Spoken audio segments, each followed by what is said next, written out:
In a culture where winning is everything, it's hard to learn how to accept defeat with grace and class. But maybe we can take a cue from Jacob, who discovered that painful struggles often contain unexpected victories. Here's a quote for you. "Show me a good loser, and I'll show you a loser."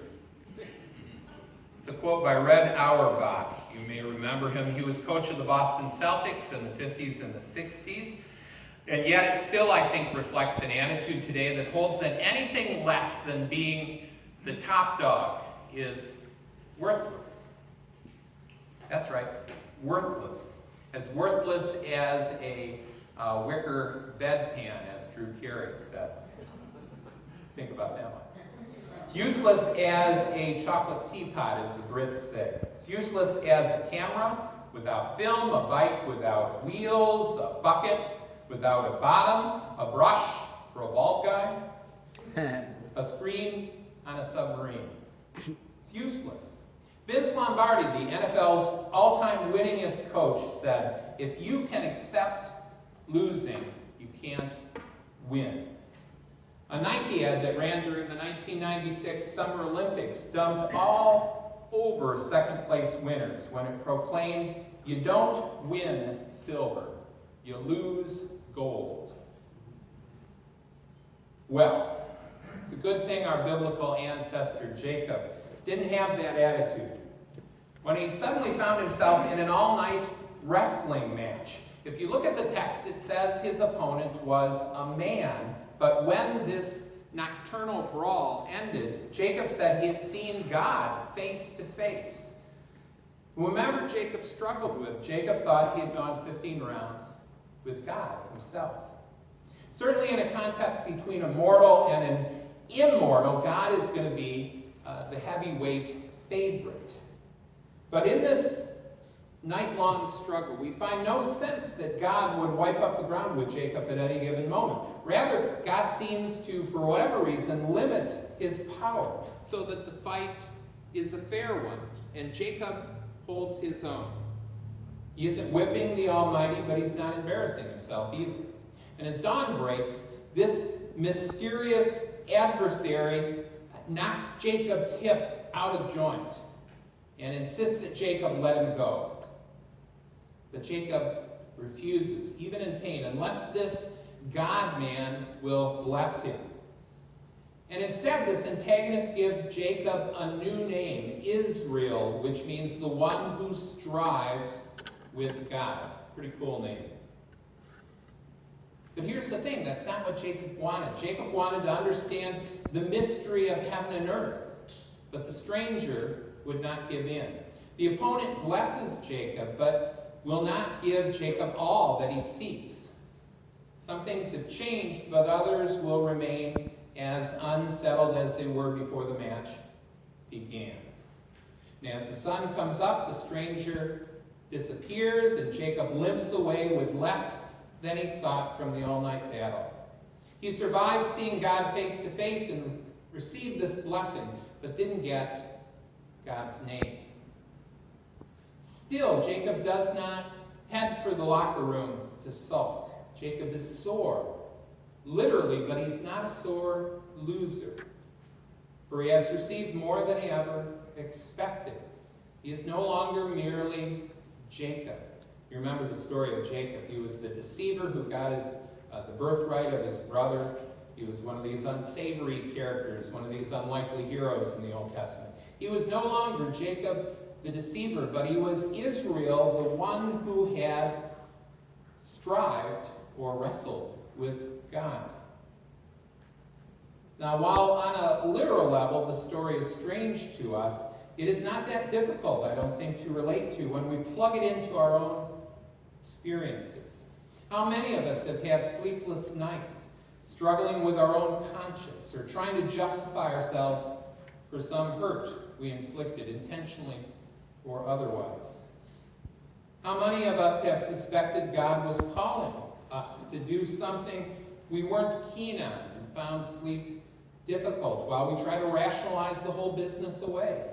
And how many of us have sought God's blessing and been given it, but left without a clear sense of what to do next? Here we have God the attacker. It is a disquieting picture, but even this picture of God as the attacker, I don't think is that hard to comprehend. Haven't we sometimes experienced God as the one who needles us to change, who provokes us to try harder, who bullies his way through our defenses to demand our commitment, who hounds us to surrender to him? This is no namby-pamby God who sits quietly on the sidelines of life waiting for us to notice him. No, when it suits his purposes, God is an in-our-face figure who confronts us through our conscience, through other people, through Scripture, through worship, through gut-wrenching situations, or through other means to pressure us to deal with him. In those times, it's not that we cannot find God. It's that we can't get God off our backs. Actually, God as adversary is a theme that occurs in Scripture more frequently than you might expect.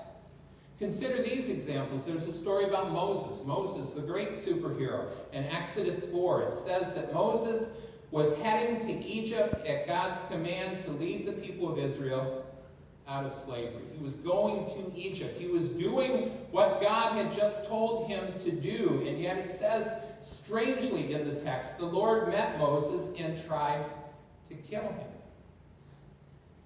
Or in the book of Job, God gives Satan permission to attack the righteous Job, taking him from his family, his goods, everything that he had, inflicting him with sores. Maybe James was thinking of this adversarial side of God's nature when he wrote, "Whenever you face trials of any kind, consider it nothing but joy." Now, none of these cases was God attacking someone who was coming against him. These were not the enemies of God. Rather, these were people who were either actively attempting to do God's will, or who were at least people expected to play a crucial role in God's plans. But the fact that God takes action against those who are obediently loyal to him suggests that there is a tough love component to God's compassion.